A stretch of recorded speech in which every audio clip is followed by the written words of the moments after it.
Okay, the next subject is setting goals. Let me show you what turned my life every way but loose. Mr. Schoaf dropped this idea on me, changed me completely. Setting goals. Here's what can easily happen if you don't set goals. It's easy to let life deteriorate into making a living instead of designing a life. And we all have a choice. Make a living or design a life. It's easy to get trapped by economic necessity and settle for existence rather than substance. That's easy. But the best advice I can give you on how to break out of that trap is to learn how to set goals. Mr. Schoaf put it to me this way. He said, Jim, if you had enough reasons, you could do the most incredible things. I never forgot how he put that. If you have enough reasons. See, reasons will change your whole life. Mr. Schoaf said to me, he said, Mr. Rohn, I think you've got plenty of intelligence, you've got plenty of talent, you've got plenty of ability. Probably what you lack is plenty of reasons. He said, I don't think your current bank balance is a true indication of your level of intelligence. I was happy to hear that. He said, I think you're much smarter than your present bank balance indicates. And that turned out to be true. I was much smarter. But of course my first question was, well then why isn't it bigger? And he said, you don't have enough reasons.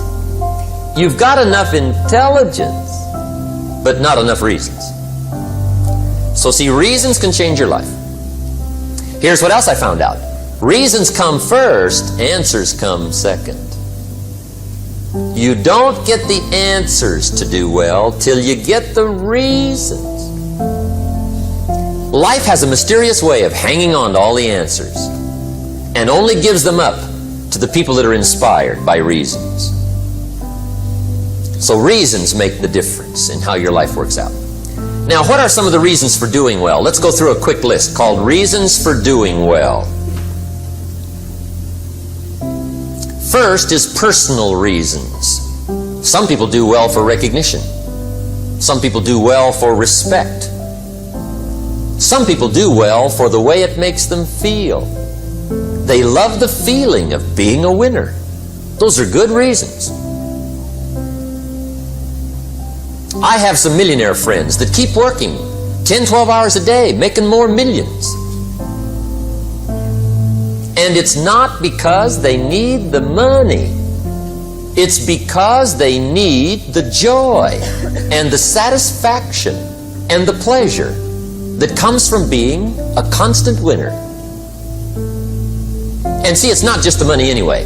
It's the journey, not the money.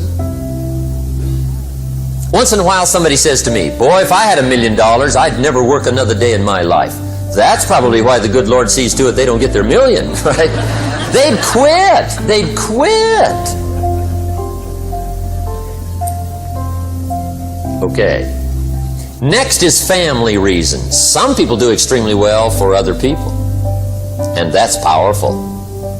Human beings can greatly affect each other. Sometimes we will do things for somebody else we will not do for ourselves. We're made that way. I met a man one time who said, Mr. Rohn, to do all the things I want to do with my family around the world, he said, I got to have at least $250,000 a year. I thought, incredible. Could a guy's family affect him that much? And the answer is, of course. How fortunate are the people that find themselves greatly affected by somebody for personal achievement. And we are affected. The writer of a recent song said, if not for you, the winter would hold no spring, couldn't hear a robin sing. I just wouldn't have a clue if not for you. so we can be affected. That might be one of the most stimulating reasons to do well, finding somebody. When Andrew Carnegie died, the wee little Scotsman that built the big steel industry, when he died, they opened up his desk, and in one of the desk drawers, they found a slip of paper. On that piece of paper, Mr. Carnegie had written his goal for his life, and he wrote it when he was in his 20s. And on that piece of paper, it said, I'm going to spend the first half of my life accumulating money. I'm going to spend the last half of my life giving it all away. What a goal. He got so inspired by that goal that the first half of his life, he accumulated $450 million. And the last half of his life, he gave it all away. Good question tonight. What's got you turned on? What's got you bombed out of sight to get up early and stay up late and hit it all day? Next question. What's got you turned off? When I found the answers to those two questions, my life exploded into change. I finally found out what had me turned off, and I got that cured. And then I got me a long enough list of reasons to turn me on. And once the lights went on for me, age 25, they've never gone out. I've fallen out of the sky a few times, but I've never lost that drive to make something unique out of my life. See, reasons altered my whole life. Now, there's another list of reasons called nitty-gritty. Hard little reasons. Sometimes those little reasons are the most powerful reasons that can change your life. Sometimes it doesn't take much. I now carry several $100s in my money clip. It's only a few $100s, but it was one of those reasons that turned my life around. Just before I met Mr. Schoaf, I heard a knock at the door. I go to the door, and there's a little girl standing there about this tall selling Girl Scout cookies. And she gave me one of the finest sales presentations I've ever heard. Special deal, several flavors, this whole package of stuff, $2. And with a big smile, she very politely asked me to buy. And I wanted to. Big problem. I'm broke. I don't have $2. And to this day, I can remember the pain and the embarrassment. I'm a father, I'm a husband, I've been to college, I'm working, I'm 25, I don't have $2. And I didn't want to tell her that for some reason. So I did what I thought was next best. I lied to her. I said, hey, look, I've already bought lots of Girl Scout cookies. I've still got plenty stacked in the house, which was not true. But it seemed to get me off the hook for the moment. She said, well, gosh, that's wonderful. Thank you very much. And she went away. When she left, I closed the door, and that was the day I said to myself, I don't want to live like this anymore. I've had it with lying, and I've had it with being broke. I'm never going to let this happen to me ever again. I promised that day I would work as hard as possible and would always carry plenty. It took me a little while, but now I do. It was one of those reasons. And I guess I carry plenty for two reasons. One is the way it makes me feel, but also in case I bump into another Girl Scout selling cookies. Right? I'm ready.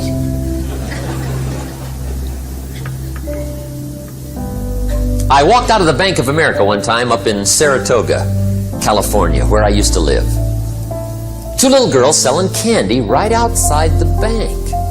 Good place. Like some girls' organization they're working for, right? I come walking out of the bank. This first little girl walks up to me. She said, "Mister, would you like to buy some candy?" I said, I probably would. What kind is it? She said, it's almond roca. I said, my gosh, that's my favorite. She said, wonderful. I said, how much is it? She said, it's just $2. I thought, incredible. I said, how many boxes of that candy have you got? She said, 5. And her little friend was standing there. She was selling candy too. I said, how many boxes have you got? She said, I've got 4. I said, that's 9. I'll take them all. They said, really? I said, yeah, it's my favorite. I've got some friends. I'll pass them around. They got so excited, put all this candy together.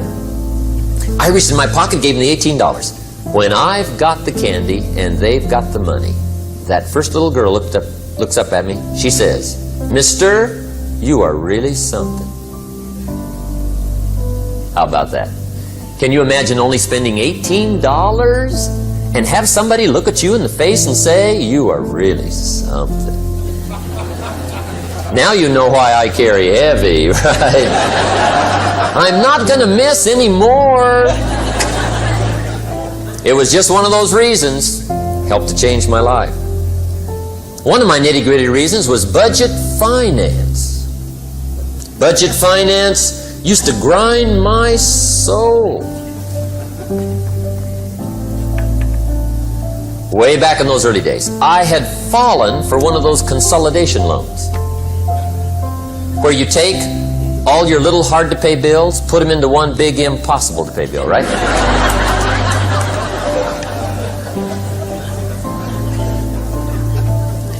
I would get 4 or 5 payments behind. This one guy used to call me day and night.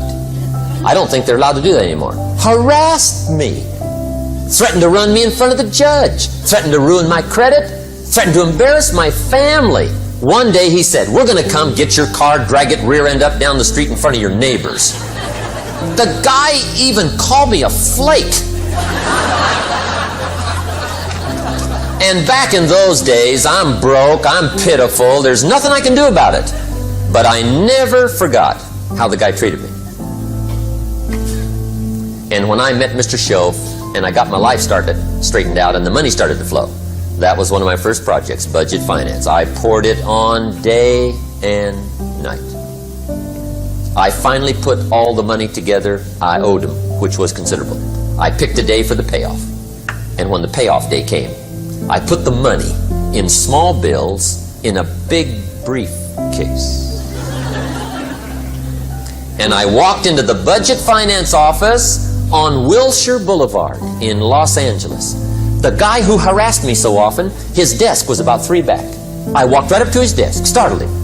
He wondered what I was doing there. It was the first time I'd been there since I'd borrowed the money, right? Without saying a word, I opened up this briefcase, dumped this pile of money all over his desk. I said, count it. It's all there. I will never be back. And I turned around and stormed out. Now, that might not be noble, but if you haven't tried it, you've got to one time.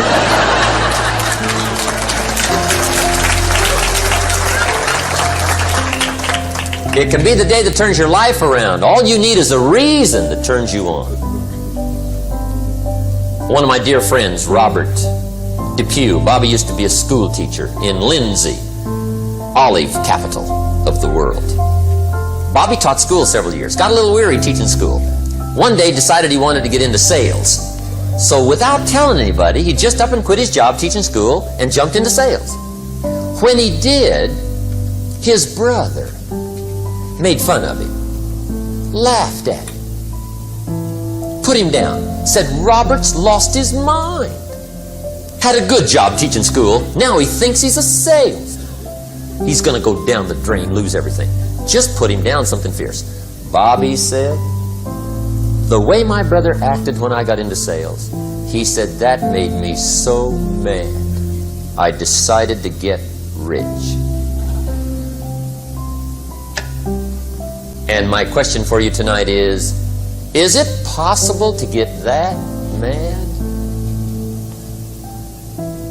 Of course. Wealth is not a matter of intelligence. It's a matter of inspiration. Today, Robert happens to be one of my millionaire friends. Bobby's rich.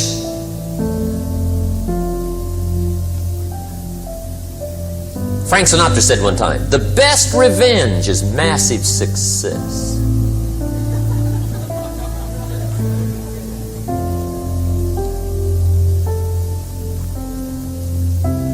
Hey, get you a long enough list of reasons so that after tonight you never lack for inspiration.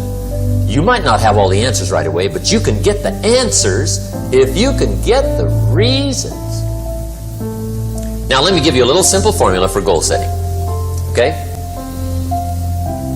We take 2.5 hours on the weekend for the whole 10-year plan. We don't have time for that tonight, but let me get you started with a little simple formula Mr. Schoaf gave me, and maybe this will be helpful. First of all, I've divided goals into 2 parts. First is long range. Long range goals. That's your dreams. Your dreams for the next 3, 5, 10, 20, 30, 40 years. Actually, the rest of your life. Your dreams. You've got to keep dreaming.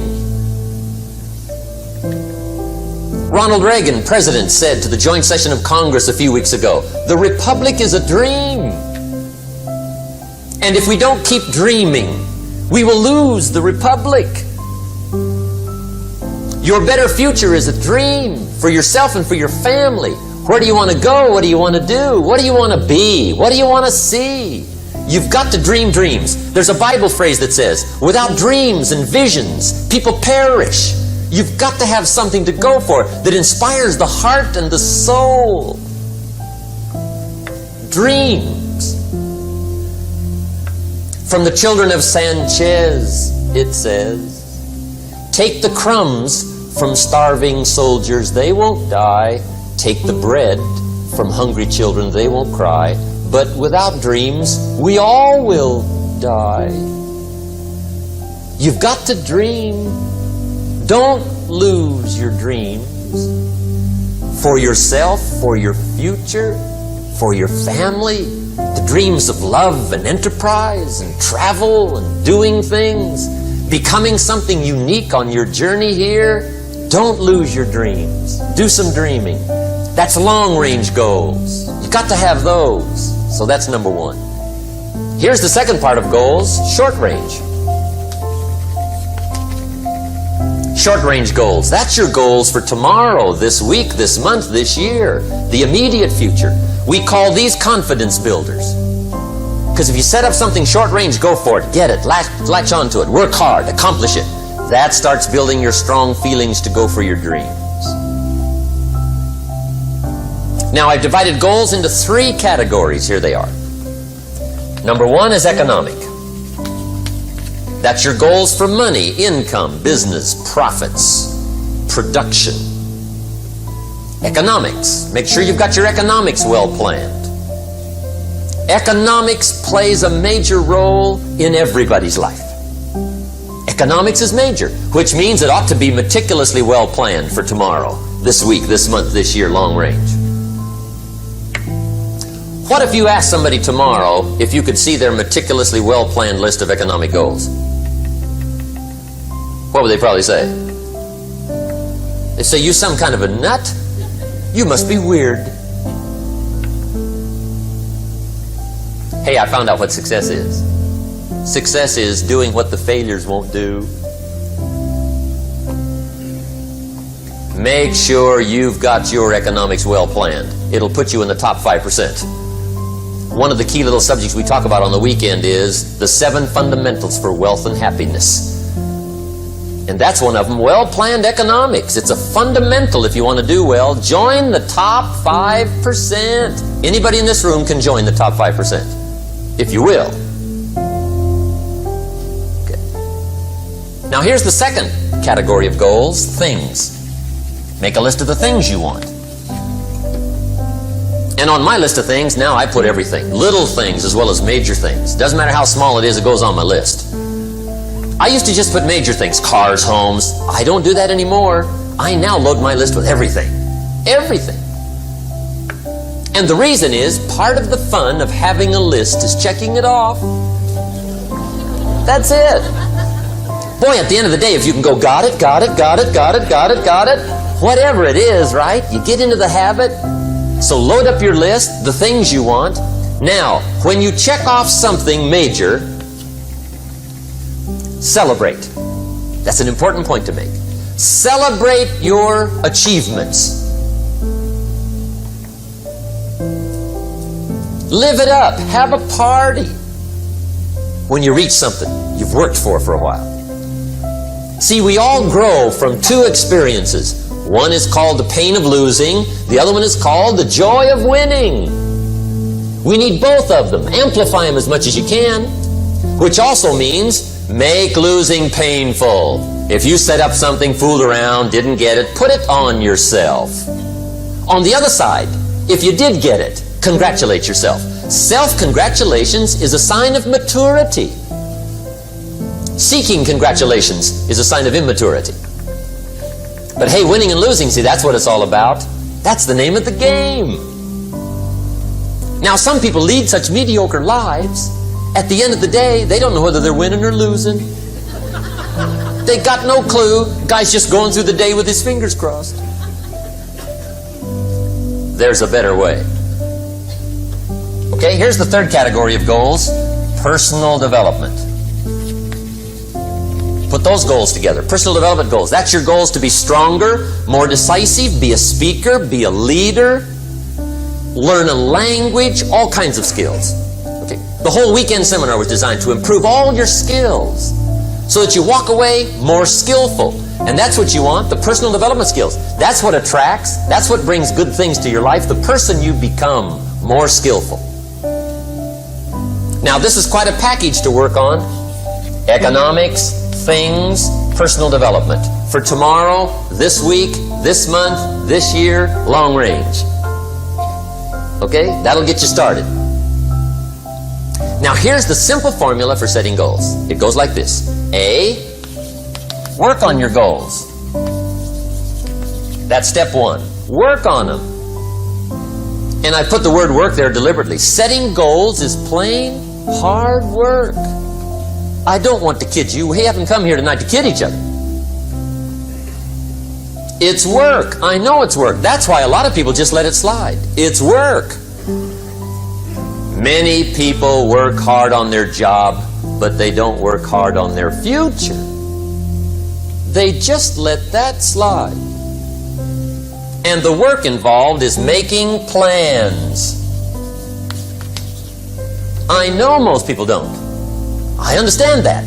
But don't let that be you. Guy says, well, yeah, you work where I work, but the time you struggle home, it's late. You got to eat a bite of supper, watch a little TV, get to bed. You can't sit up half the night. Plan, plan, plan. And the guys behind. Good worker, hard worker, sincere. But you got to be better than sincere, working hard. You got to be better than a good worker. You got to be a good planner. Somebody once wisely said, the people who fail to plan are planning to fail. Well said. So work on your goals. Here's step 2. Write your goals down. That's so important. I teach my staff around the world, put your goals in your journal. Because one of the major people you want to study is yourself. Say, here's the list of goals I put together 3 weeks ago. Here's the list of goals I put together 2 years ago. Here's some of the changes I made, rearrangement of my priorities. I scratched these off, I put these on, I've gotten these. Study your accomplishments, study what your desires are. Put them on paper, write them down. Here's another reason for writing your goals down. It shows you're serious about doing better. And to do better, you gotta get serious. You don't have to be grim, but you must be serious. Everybody hopes things will get better.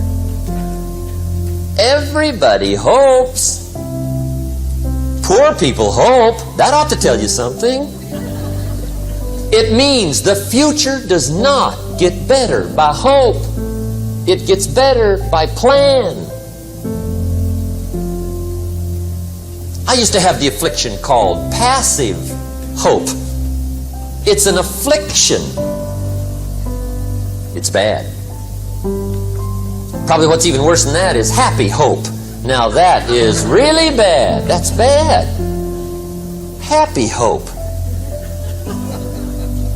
The guy's 50 and he's broke and he's still smiling. See, that's not good. So get serious about your goals. Put them on paper. Write them down. There's all kinds. His goals, her goals, their goals. Business goals, financial independence goals, family goals. I mean, there's so many things to work on this that if you don't get busy and work on it, sure enough, the time will pass. And sure enough, 5 years from now, you'll wind up where you don't want to be, wearing what you don't want to wear, driving what you don't want to drive, being what you don't want to be. Now's the time to fix it. Now, here's the third step to your goals. Check the size of your goals and the kinds of goals. How big they are, what kind they are, affects you. And here's one of the important phrases of the evening. Your goals are affecting you, whatever they are. Your goals affect your handshake. Your goals affect your attitude, personality. Your goals affect the way you walk, the way you talk, the way you dress. All day long, we're being affected by our goals. Now, some people have goals, but they have such lousy goals. The effect is bad. I asked a guy one time, what are your goals for this month? The guy said, look, if I could just scrape up enough money to pay these lousy bills. That was his goal. I'm not saying it isn't a goal. It's a goal, but it's such a lousy goal, the effect is bad. You don't jump out of bed on Monday morning and say, oh boy, another chance to go out and scrape up the money to pay my lousy bills. See, you don't do that. Usually you say, oh, not another Monday.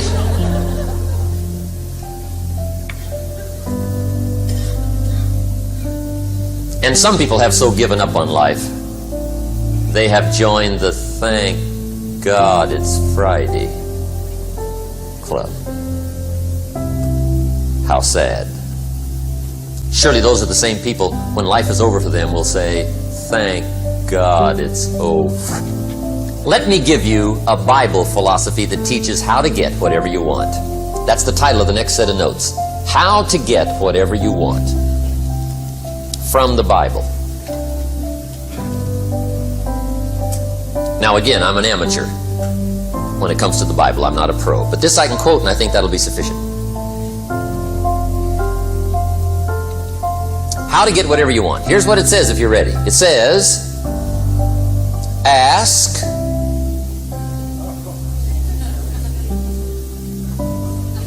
that's it. End of notes. Ask. If there's one art in life to learn extremely well, that's got to be one of them. The art of asking. What does ask mean? Ask means, what do you want? And the formula is staggering. It says ask and what? A guy ought to look into that.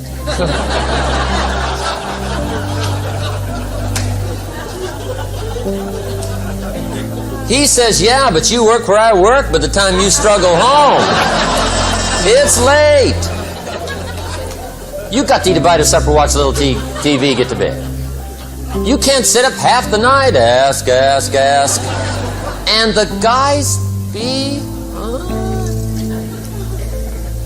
See, you've got to be better than a good worker. You've got to be a good asker. Now, let me give you 3 key points on asking and receiving. This can do it. Number 1, asking is the beginning of receiving. Asking starts a unique process. mental, and emotional.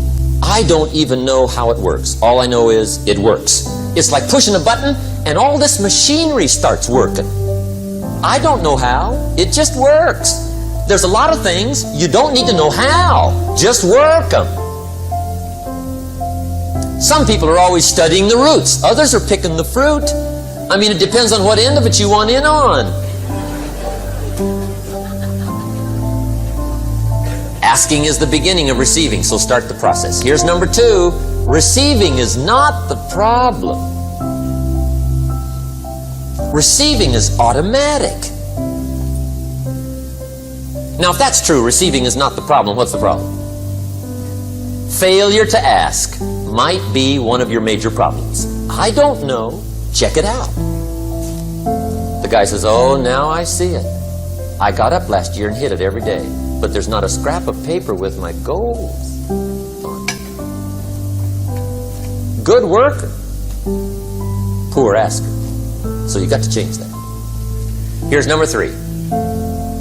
Receiving is like the ocean. There's plenty, especially in California. It's like an ocean here.